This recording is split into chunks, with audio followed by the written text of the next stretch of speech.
ॐ श्री गणेशाय नमः। ॐ श्री विष्णवे नमः। अथ गजेन्द्रमोक्षस्तोत्रम्। ॐ नमो भगवते वासुदेवाय। श्रीशुक उवाच एवं व्यवसितो बुद्ध्या समाधाय मनोहृदि जजाप परमं जाप्यं प्राग्जन्मन्यनुशिक्षितम्। गजेन्द्र उवाच ॐ नमो भगवते तस्मै यत एतच्चिदात्मकं पुरुषायादिबीजाय परेशायाभिधीमहि। यस्मिन्निदं यतश्चेदं येनेदं च इदं स्वयं योऽस्मात् परस्माच्च परस्तं प्रपद्ये स्वयंभुवम्। यः स्वात्मनीदं निजमाययार्पितं क्वचिद् विभातं क्वच तत्तिरोहितम्। अविद्धदृक्साक्षुभयं तदीक्ष्यते स आत्ममूलोऽवतु मां परात्परः। कालेन पञ्चत्वमिते सुकृत्स्नसो लोकेषु पालेषु च सर्वहेतुषु तमस्तदासीद् गहनं गभीरं यस्तस्य पारेऽभिविराजते विभुः। न यस्य देवारिषयः पदं विदुर् जन्तुः पुनः कोऽर्हति गन्तुमीरितुं। यथा नटस्याकृतिभिर्विचेष्टतो दुरत्ययानोक्रमणः समावतु। दिदृक्षवः यस्य पदं सुमङ्गलं विमुक्तसङ्गा मुनयः सुसाधवः चरन्त्यलोकव्रतमव्रणं वने भूतात्मभूताः सुहृदः समे गतिः।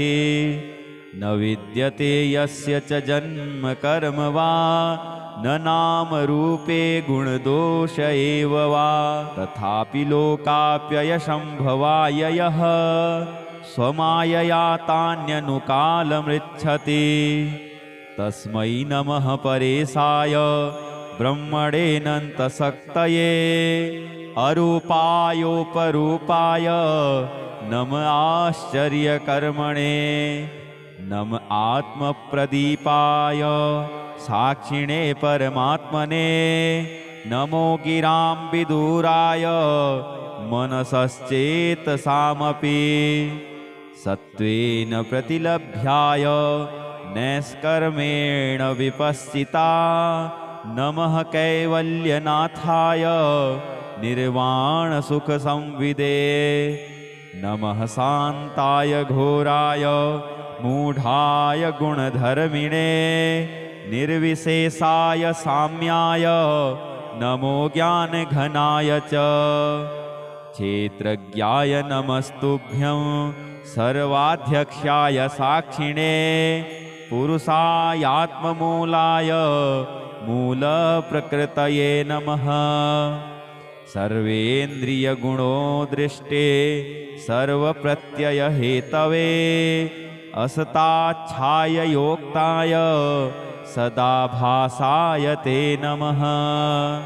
नमो नमस्तेऽखिलकारणाय निष्कारणायाद्भुतकारणाय सर्वागमाम्नाय महार्णवाय नमोपवर्गाय परायणाय गुणारणेच्छन्नचिदूष्मपाय तच्छोभविस्फूर्जितमानसाय नैष्कर्म्यभावेन विवर्जितागम स्वयं प्रकाशाय नमस्करोमि। मादृक्प्रपन्नपशुपाशविमोक्षणाय मुक्ताय भूरि करुणाय नमो लयाय।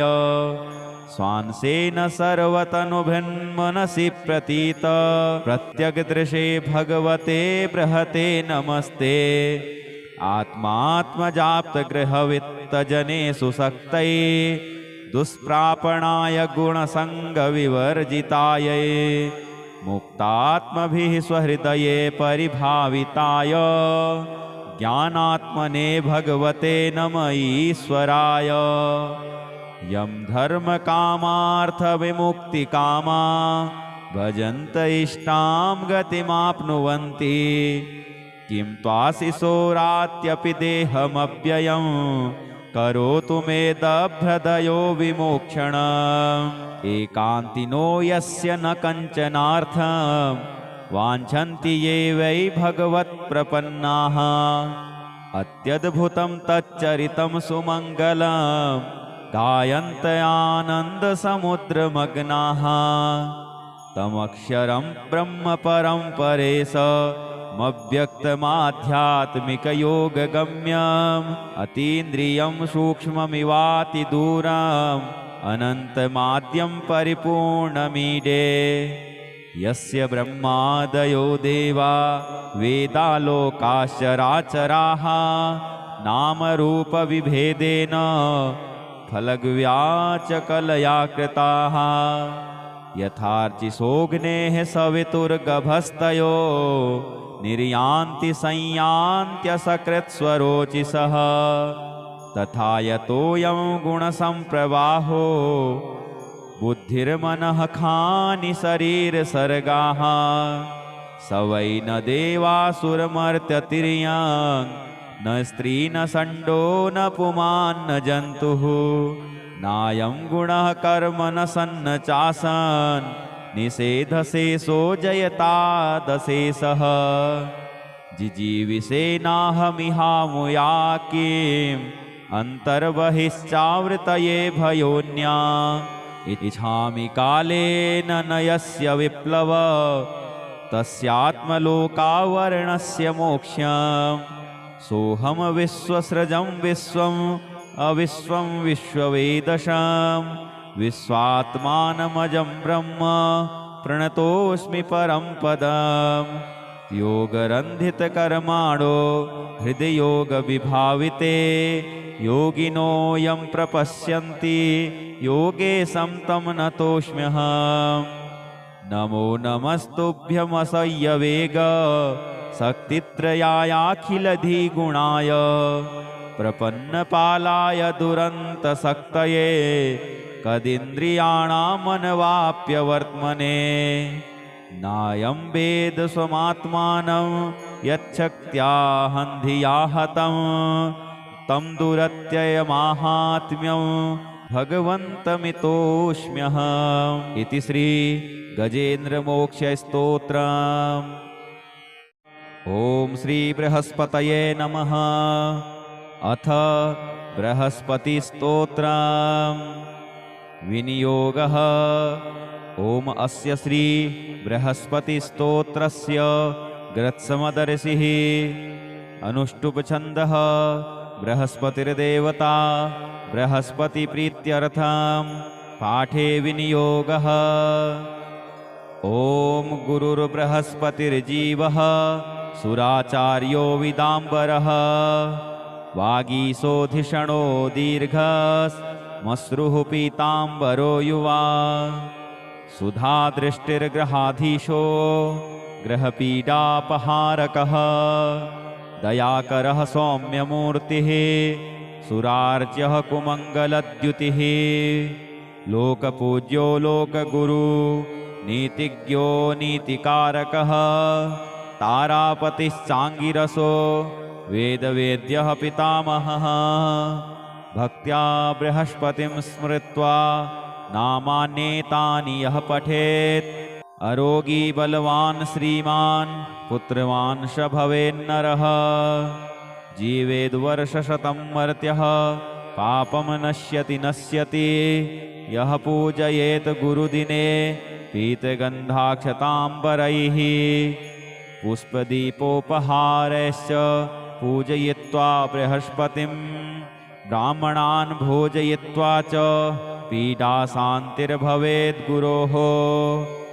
ॐ श्री बृहस्पतये नमः। इति श्री बृहस्पतिस्तोत्रम्। अथ गजेन्द्रमोक्षस्तोत्रम्। ॐ नमो भगवते वासुदेवाय। श्रीशुक उवाच एवं व्यवसितो बुद्ध्या समाधाय मनोहृदि जजाप परमं जाप्यं प्राग्जन्मन्यनुशिक्षितम्। गजेन्द्र उवाच ॐ नमो भगवते तस्मै यत एतच्चिदात्मकं पुरुषायादिबीजाय परेशायाभिधीमहि। यस्मिन्निदं यतश्चेदं येनेदं च इदं स्वयं योऽस्मात् परस्माच्च परस्तं प्रपद्ये स्वयंभुवम्।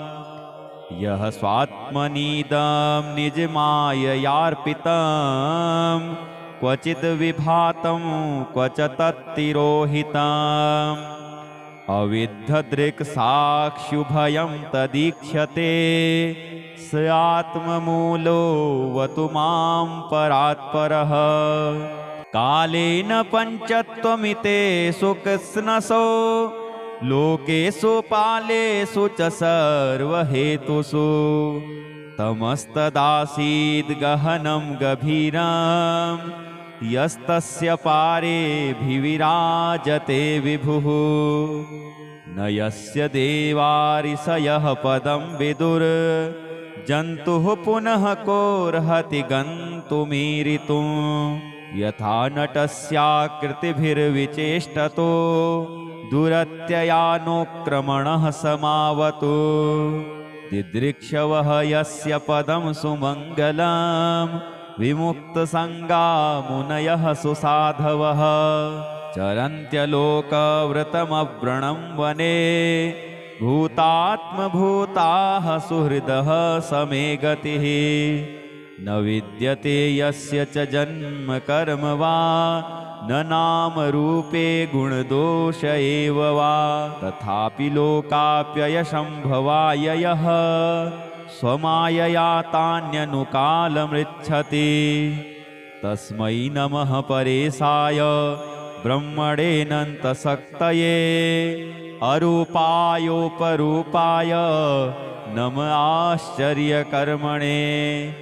नम आत्मप्रदीपाय साक्षिणे परमात्मने। नमो गिरां विदुराय मनसश्चेतसामपि। सत्त्वेन प्रतिलभ्याय नैष्कर्मेण विपश्चिता नमः कैवल्यनाथाय निर्वाणसुखसंविदे। नमः शान्ताय घोराय मूढाय गुणधर्मिणे निर्विशेषाय साम्याय नमो ज्ञानघनाय च। क्षेत्रज्ञाय नमस्तुभ्यं सर्वाध्यक्षाय साक्षिणे पुरुषायात्ममूलाय मूलप्रकृतये नमः। सर्वेन्द्रियगुणोदृष्टे सर्वप्रत्ययहेतवे असताच्छाययोक्ताय सदा भासाय ते नमः। नमो नमस्तेऽखिलकारणाय निष्कारणायाद्भुतकारणाय सर्वागमाम्नाय महार्णवाय नमोपवर्गाय परायणाय गुणारणिच्छन्नचिदूष्मपाय तच्छोभविस्फूर्जितमानसाय नैष्कर्म्यभावेन विवर्जितागम स्वयं प्रकाशाय नमस्करोमि। मादृक्प्रपन्नपशुपाशविमोक्षणाय मुक्ताय भूरि करुणाय नमो लयाय स्वांसेन सर्वतनुभृन्मनसि प्रतीत प्रत्यगदृशे भगवते बृहते नमस्ते।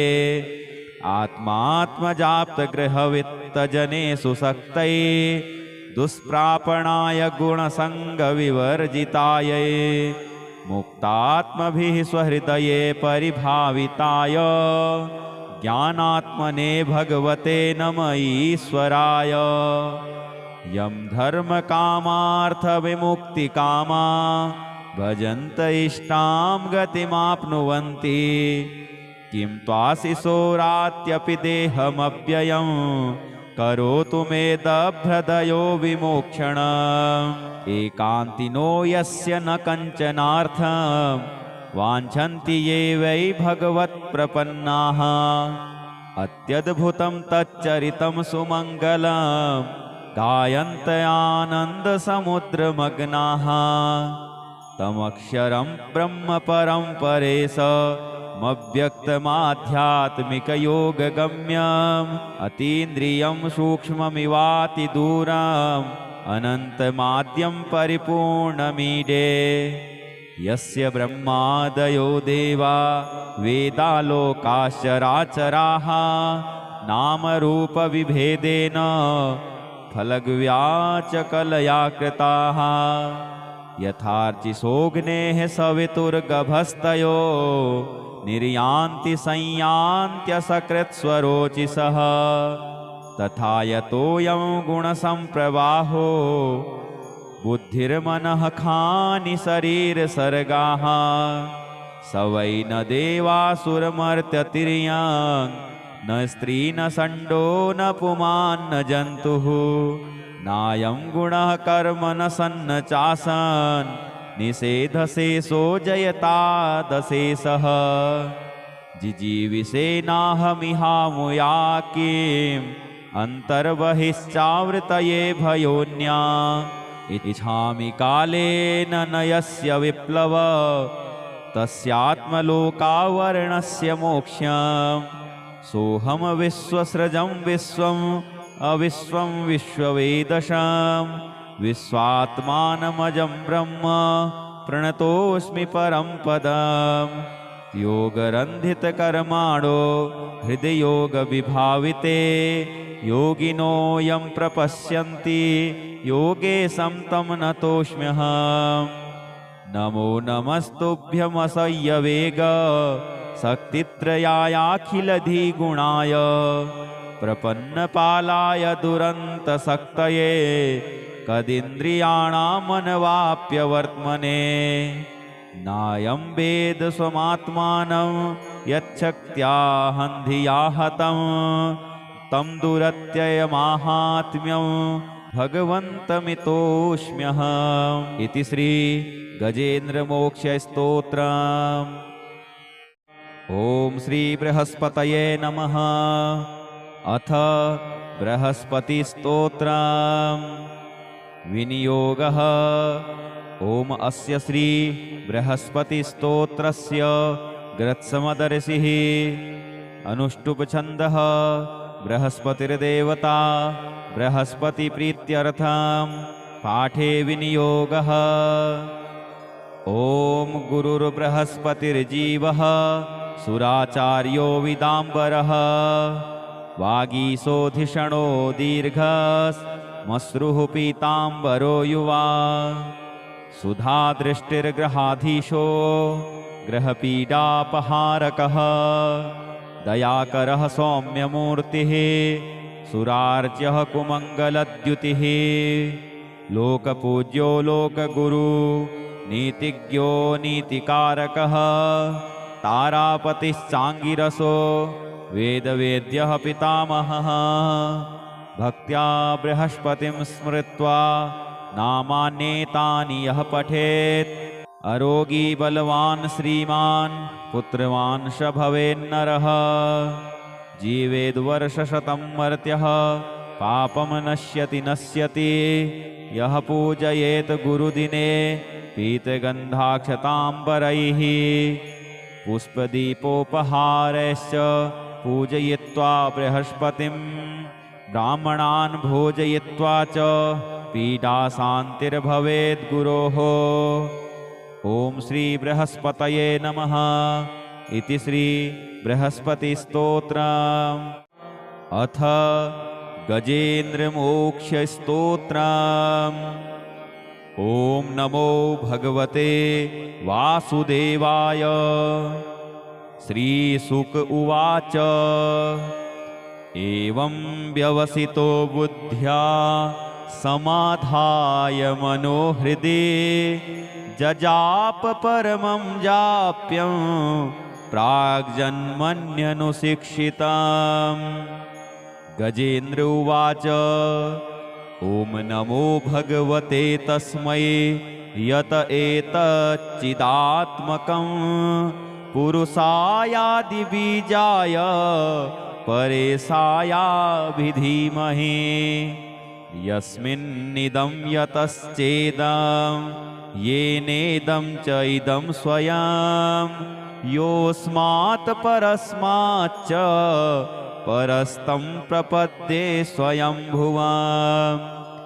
यः स्वात्मनीदं निजमाययार्पितं क्वचिद् विभातं क्वच तत्तिरोहितम्। अविद्धदृक्साक्षुभयं तदीक्ष्यते स आत्ममूलोऽवतु मां परात्परः। कालेन पञ्चत्वमितेषु कृत्स्नसो लोकेषु पालेषु च सर्वहेतुषु तमस्तदासीद् गहनं गभीरं यस्तस्य पारेऽभिविराजते विभुः। न यस्य देवा ऋषयः पदं विदुर् जन्तुः पुनः कोऽर्हति गन्तुमीरितुं। यथा नटस्याकृतिभिर्विचेष्टतो दुरत्ययानोक्रमणः समावतु। दिदृक्षवः यस्य पदं सुमङ्गलं विमुक्तसङ्गा मुनयः सुसाधवः। चरन्त्यलोकव्रतमव्रणं वने भूतात्मभूताः सुहृदः समे गतिः। न विद्यते यस्य च जन्म कर्म वा न नाम रूपे गुणदोष एव वा। तथापि लोकाप्ययशम्भवाय यः स्वमायया तान्यनुकालमृच्छति। तस्मै नमः परेशाय ब्रह्मणेऽनन्तशक्तये अरूपायोपरूपाय नम आश्चर्यकर्मणे। नम आत्मप्रदीपाय साक्षिणे परमात्मने। नमो गिरां विदुराय मनसश्चेतसामपि। सत्त्वेन प्रतिलभ्याय नैष्कर्मेण विपश्चिता नमः कैवल्यनाथाय निर्वाणसुखसंविदे। नमः शान्ताय घोराय मूढाय गुणधर्मिणे निर्विशेषाय साम्याय नमो ज्ञानघनाय च। क्षेत्रज्ञाय नमस्तुभ्यं सर्वाध्यक्षाय साक्षिणे पुरुषायात्ममूलाय मूलप्रकृतये नमः। सर्वेन्द्रियगुणोदृष्टे सर्वप्रत्ययहेतवे असताच्छाययोक्ताय सदाभासाय ते नमः।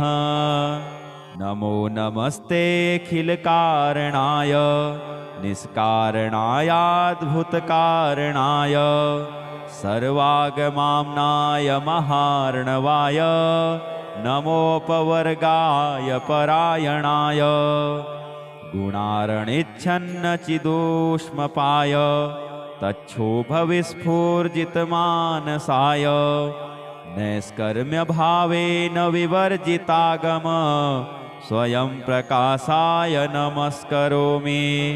मादृक्प्रपन्नपशुपाशविमोक्षणाय मुक्ताय भूरि करुणाय नमो लयाय स्वांसेन सर्वतनुभिन्मनसि प्रतीत प्रत्यगदृशे भगवते बृहते नमस्ते। आत्मात्मजाप्तगृहवित्तजने सुशक्तये दुष्प्रापणाय गुणसङ्गविवर्जितायै मुक्तात्मभिः स्वहृदये परिभाविताय ज्ञानात्मने भगवते नम ईश्वराय। यं धर्मकामार्थविमुक्तिकामा भजन्त इष्टां गतिमाप्नुवन्ति। किं त्वाशिशोरात्यपि देहमव्ययं करोतु मे दभ्रदयो विमोक्षणम्। एकान्तिनो यस्य न कञ्चनार्थं वाञ्छन्ति ये वै भगवत्प्रपन्नाः। अत्यद्भुतं तच्चरितं सुमङ्गलं गायन्त आनन्दसमुद्रमग्नाः। तमक्षरं ब्रह्म परं परेशमव्यक्तमाध्यात्मिकयोगगम्यम् अतीन्द्रियं सूक्ष्ममिवातिदूरम् अनन्तमाद्यं परिपूर्णमीडे।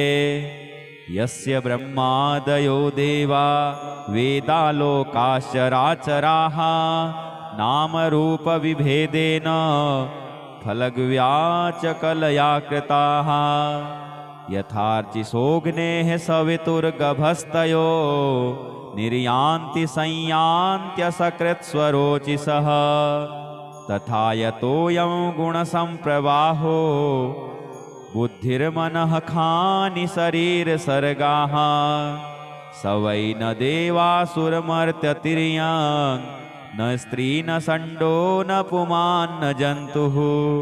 नायं गुणः कर्म न सन्न चासन् निषेधशेषो जयतादशेषः। जिजीविषेनाहमिहामुया किम् अन्तर्बहिश्चावृतये भयोन्या। इच्छामि कालेन न यस्य विप्लव तस्यात्मलोकावरणस्य मोक्ष्यम्। सोऽहं विश्वसृजं विश्वम् अविश्वं विश्ववेदशं विश्वात्मानमजं ब्रह्म प्रणतोऽस्मि परं पदम्। योगरन्धितकर्माणो हृदयोगविभाविते योगिनो यं प्रपश्यन्ति योगेशं तं नतोऽस्म्यहम्। नमो नमस्तुभ्यमसह्यवेग शक्तित्रयायाखिलधिगुणाय प्रपन्नपालाय दुरन्तशक्तये कदिन्द्रियाणामनवाप्यवर्त्मने। नायं वेद स्वमात्मानं यच्छक्त्याहन्धिया हतं तं दुरत्ययमाहात्म्यं भगवन्तमितोऽस्म्यहम्। इति श्री गजेन्द्रमोक्षस्तोत्रम्। ॐ श्री बृहस्पतये नमः। अथ बृहस्पतिस्तोत्रम्। विनियोगः। ओम अस्य श्री बृहस्पतिस्तोत्रस्य ग्रत्समदर्शिः अनुष्टुप् बृहस्पतिर्देवता बृहस्पतिप्रीत्यर्थं पाठे विनियोगः। ॐ गुरुर्बृहस्पतिर्जीवः सुराचार्यो विदाम्बरः वागीशोधिषणो दीर्घस्मश्रुः पीताम्बरो युवा सुधादृष्टिर्ग्रहाधीशो ग्रहपीडापहारकः दयाकरः सौम्यमूर्तिः सुरार्च्यः कुमङ्गलद्युतिः लोकपूज्यो लोकगुरु नीतिज्ञो नीतिकारकः तारापतिश्चाङ्गिरसो वेदवेद्यः पितामहः भक्त्या बृहस्पतिं स्मृत्वा नामान्येतानि यः पठेत् अरोगी बलवान् श्रीमान् पुत्रवान् स भवेन्नरः जीवेद्वर्षशतं मर्त्यः पापं नश्यति यः पूजयेत् गुरुदिने पीतगन्धाक्षताम्बरैः पुष्पदीपोपहारैश्च पूजयित्वा बृहस्पतिं ब्राह्मणान् भोजयित्वा च पीडाशान्तिर्भवेत् गुरोः। ॐ श्री बृहस्पतये नमः। इति श्री बृहस्पतिस्तोत्रम्। अथ गजेन्द्रमोक्षस्तोत्रम्। ॐ नमो भगवते वासुदेवाय। श्रीशुक उवाच एवं व्यवसितो बुद्ध्या समाधाय मनोहृदि जजाप परमं जाप्यं प्राग्जन्मन्यनुशिक्षितम्। गजेन्द्र उवाच ॐ नमो भगवते तस्मै यत एतच्चिदात्मकं पुरुषायादिबीजाय परेशायाभिधीमहि।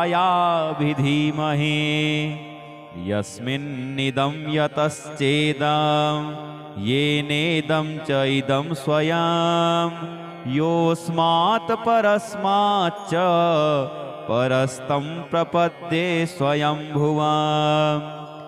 यः स्वात्मनीदं निजमाययार्पितं क्वचिद् विभातं क्वच तत्तिरोहितम्। अविद्धदृक्साक्षुभयं तदीक्ष्यते स आत्ममूलोऽवतु मां परात्परः। कालेन पञ्चत्वमिते सुकृत्स्नसो लोकेषु पालेषु च सर्वहेतुषु। तमस्तदासीद् गहनं गभीरं यस्तस्य पारेऽभिविराजते विभुः। न यस्य देवारिषयः पदं विदुर् जन्तुः पुनः कोऽर्हति गन्तुमीरितुं। यथा नटस्याकृतिभिर्विचेष्टतो दुरत्ययानोक्रमणः समावतु। दिदृक्षवः यस्य पदं सुमङ्गलं विमुक्तसङ्गा मुनयः सुसाधवः। चरन्त्यलोकव्रतमव्रणं वने भूतात्मभूताः सुहृदः समे गतिः। न विद्यते यस्य च जन्म कर्म वा न नाम रूपे गुणदोष एव वा। तथापि लोकाप्ययशम्भवाय यः स्वमायया तान्यनुकालमृच्छति। तस्मै नमः परेशाय ब्रह्मणेऽनन्तशक्तये अरूपायोपरूपाय नम आश्चर्यकर्मणे। नम आत्मप्रदीपाय साक्षिणे परमात्मने। नमो गिरां विदुराय मनसश्चेतसामपि। सत्त्वेन प्रतिलभ्याय नैष्कर्मेण विपश्चिता। नमः कैवल्यनाथाय निर्वाणसुखसंविदे। नमः शान्ताय घोराय मूढाय गुणधर्मिणे। निर्विशेषाय साम्याय नमो ज्ञानघनाय च। क्षेत्रज्ञाय नमस्तुभ्यं सर्वाध्यक्षाय साक्षिणे। पुरुषायात्ममूलाय मूलप्रकृतये नमः। सर्वेन्द्रियगुणोदृष्टे सर्वप्रत्ययहेतवे असताच्छाययोक्ताय सदाभासाय ते नमः। नमो नमस्तेऽखिलकारणाय निष्कारणायाद्भुतकारणाय सर्वागमाम्नाय महार्णवाय नमोपवर्गाय परायणाय गुणारणेच्छन्नचिदूष्मपाय तच्छोभविस्फूर्जितमानसाय नैष्कर्म्यभावेन विवर्जितागम स्वयं प्रकाशाय नमस्करोमि। मादृक्प्रपन्नपशुपाशविमोक्षणाय मुक्ताय भूरि करुणाय नमो लयाय। स्वांसेन सर्वतनुभृन्मनसि प्रतीत प्रत्यग्दृशे भगवते बृहते नमस्ते। आत्मात्मजाप्तगृहवित्तजने सुशक्तये दुष्प्रापणाय गुणसङ्गविवर्जिताय मुक्तात्मभिः स्वहृदये परिभाविताय ज्ञानात्मने भगवते नम ईश्वराय। यं धर्मकामार्थविमुक्तिकामा भजन्त इष्टां गतिमाप्नुवन्ति। किं त्वाशिशोरात्यपि देहमव्ययं करोतु मे दभ्रदयो विमोक्षणम्। एकान्तिनो यस्य न कञ्चनार्थं वाञ्छन्ति ये वै भगवत्प्रपन्नाः। अत्यद्भुतं तच्चरितं सुमङ्गलं गायन्त आनन्दसमुद्रमग्नाः। तमक्षरं ब्रह्म परं परेशमव्यक्तमाध्यात्मिकयोगगम्यम्। अतीन्द्रियं सूक्ष्ममिवातिदूरम् अनन्तमाद्यं परिपूर्णमीडे। यस्य ब्रह्मादयो देवा वेदालोकाश्चराचराः नामरूपविभेदेन फलग्व्याचकलया कृताः। यथार्चिसोऽग्नेः सवितुर्गभस्तयो निर्यान्ति संयान्त्यसकृत्स्वरोचिषः। तथा यतोऽयं गुणसम्प्रवाहो बुद्धिर्मनः खानि शरीरसर्गाः। स वै न देवासुरमर्त्यतिर्यं न स्त्री न षण्डो न पुमान् न जन्तुः। नायं गुणः कर्म न सन्न चासन् निषेधशेषो जयतादशेषः। जिजीविषेनाहमिहामुया किम् अन्तर्बहिश्चावृतये भयोन्या। इच्छामि कालेन न यस्य विप्लव तस्यात्मलोकावरणस्य मोक्ष्यम्। सोऽहं विश्वसृजं विश्वम् अविश्वं विश्ववेदशं। विश्वात्मानमजं ब्रह्म प्रणतोऽस्मि परं पदम्। योगरन्धितकर्माणो हृदयोगविभाविते योगिनो यं प्रपश्यन्ति योगे तं नतोऽस्म्यहम्। नमो नमस्तुभ्यमसह्यवेग शक्तित्रयायाखिलधिगुणाय प्रपन्नपालाय दुरन्तशक्तये कदिन्द्रियाणामनवाप्यवर्त्मने।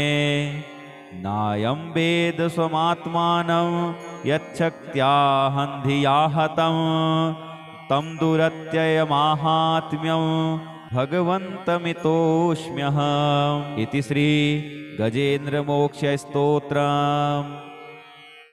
ॐ श्री बृहस्पतये नमः। अथ बृहस्पतिस्तोत्रम्। विनियोगः। ॐ अस्य श्री बृहस्पतिस्तोत्रस्य ग्रत्समदर्शिः। अनुष्टुप्छन्दः। बृहस्पतिर्देवता बृहस्पतिप्रीत्यर्थं पाठे विनियोगः। ॐ गुरुर्बृहस्पतिर्जीवः सुराचार्यो विदाम्बरः। वागीशोधिषणो दीर्घस्मश्रुः पीताम्बरो युवा। सुधादृष्टिर्ग्रहाधीशो ग्रहपीडापहारकः। दयाकरः सौम्यमूर्तिः सुरार्च्यः कुमङ्गलद्युतिः। लोकपूज्यो लोकगुरु नीतिज्ञो नीतिकारकः। तारापतिश्चाङ्गिरसो वेदवेद्यः पितामहः।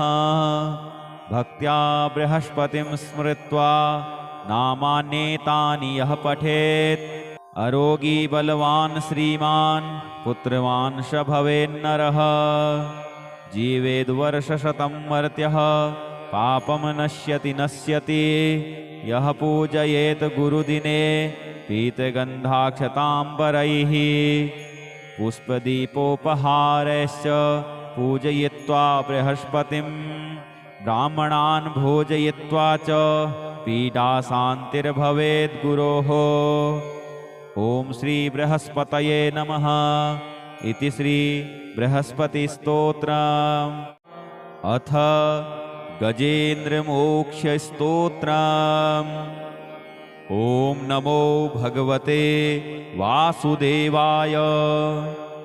श्रीशुक उवाच एवं व्यवसितो बुद्ध्या समाधाय मनोहृदि जजाप परमं जाप्यं प्राग्जन्मन्यनुशिक्षितम्।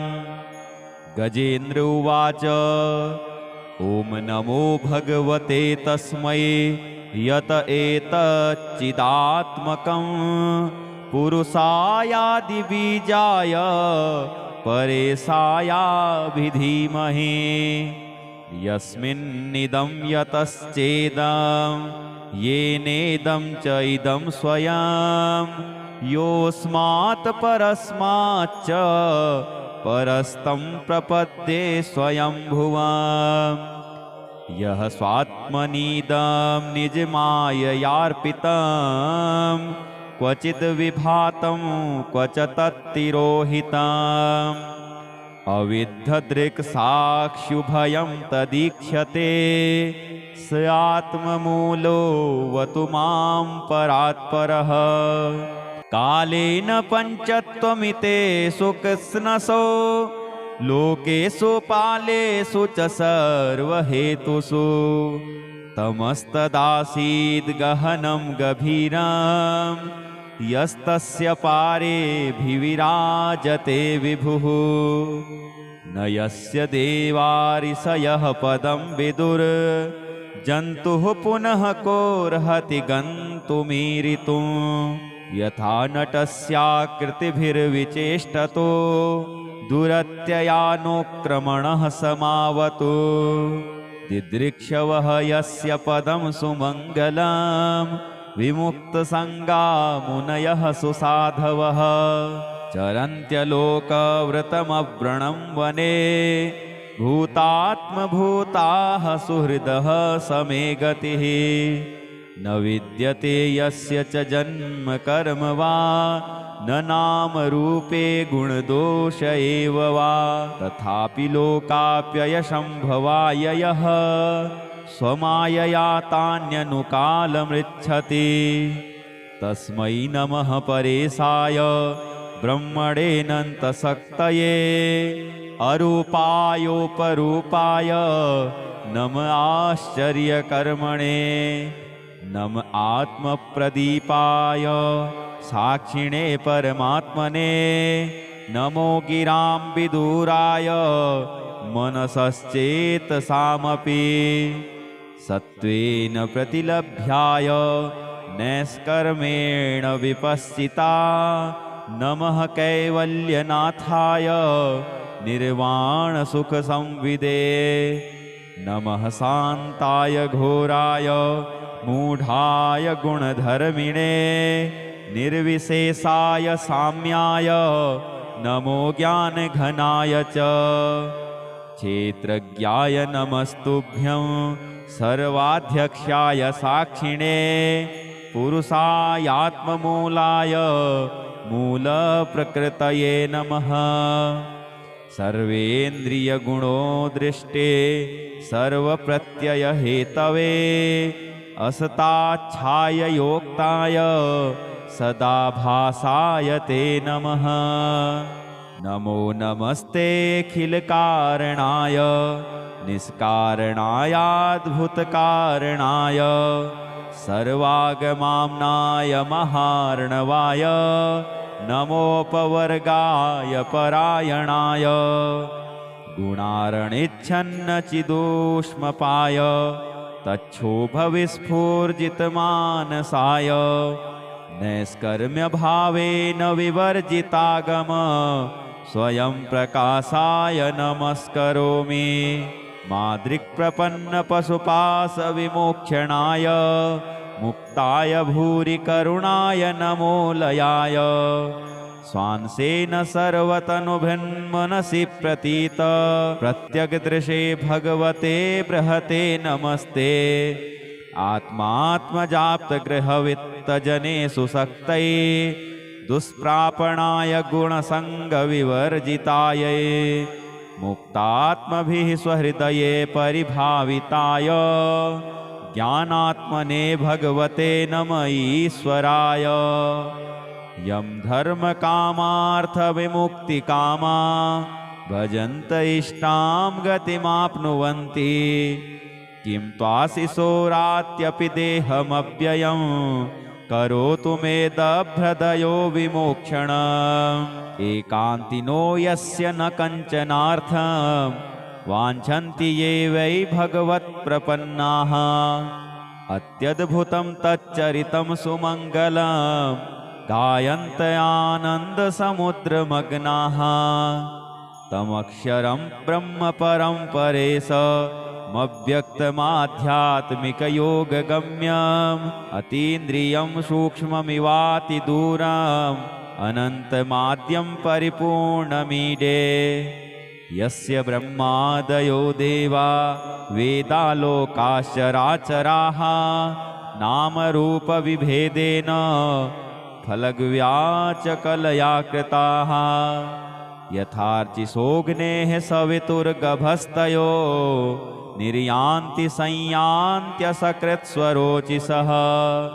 तथा यतोऽयं गुणसम्प्रवाहो बुद्धिर्मनः खानि शरीरसर्गाः। स वै न देवासुरमर्त्यतिर्यं न स्त्री न षण्डो न पुमान् न जन्तुः। नायं गुणः कर्म न सन्न चासन् निषेधशेषो जयतादशेषः। जिजीविषेनाहमिहामुया किम् अन्तर्बहिश्चावृतये भयोन्या। इच्छामि कालेन न यस्य विप्लव तस्यात्मलोकावरणस्य मोक्ष्यम्। सोऽहं विश्वसृजं विश्वम् अविश्वं विश्ववेदशं विश्वात्मानमजं ब्रह्म प्रणतोऽस्मि परं पदम्। योगरन्धितकर्माणो हृदयोगविभाविते योगिनो यं प्रपश्यन्ति योगे तं नतोऽस्म्यहम्।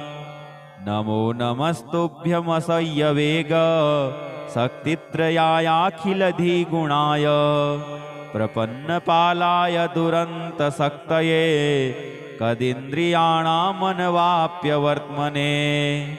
नायं वेद स्वमात्मानं यच्छक्त्याहन्धिया हतं तं दुरत्ययमाहात्म्यं भगवन्तमितोऽस्म्यहम्। इति श्री गजेन्द्रमोक्षस्तोत्रम्। ॐ श्री बृहस्पतये नमः। अथ बृहस्पतिस्तोत्रम्। विनियोगः। ॐ अस्य श्री बृहस्पतिस्तोत्रस्य ग्रत्समदर्शिः अनुष्टुप्छन्दः बृहस्पतिर्देवता बृहस्पतिप्रीत्यर्थं पाठे विनियोगः। ॐ गुरुर्बृहस्पतिर्जीवः सुराचार्यो विदाम्बरः वागीशोधिषणो दीर्घस्मश्रुः पीताम्बरो युवा। सुधादृष्टिर्ग्रहाधीशो ग्रहपीडापहारकः दयाकरः सौम्यमूर्तिः सुरार्च्यः कुमङ्गलद्युतिः। लोकपूज्यो लोकगुरु नीतिज्ञो नीतिकारकः तारापतिश्चाङ्गिरसो वेदवेद्यः पितामहः। भक्त्या बृहस्पतिं स्मृत्वा नामान्येतानि यः पठेत् अरोगी बलवान् श्रीमान् पुत्रवान् स भवेन्नरः। जीवेद्वर्षशतं मर्त्यः पापं नश्यति नश्यति यः पूजयेत् गुरुदिने पीतगन्धाक्षताम्बरैः। पुष्पदीपोपहारैश्च पूजयित्वा बृहस्पतिं ब्राह्मणान् भोजयित्वा च पीडाशान्तिर्भवेत् गुरोः। ॐ श्री बृहस्पतये नमः। इति श्री बृहस्पतिस्तोत्रम्।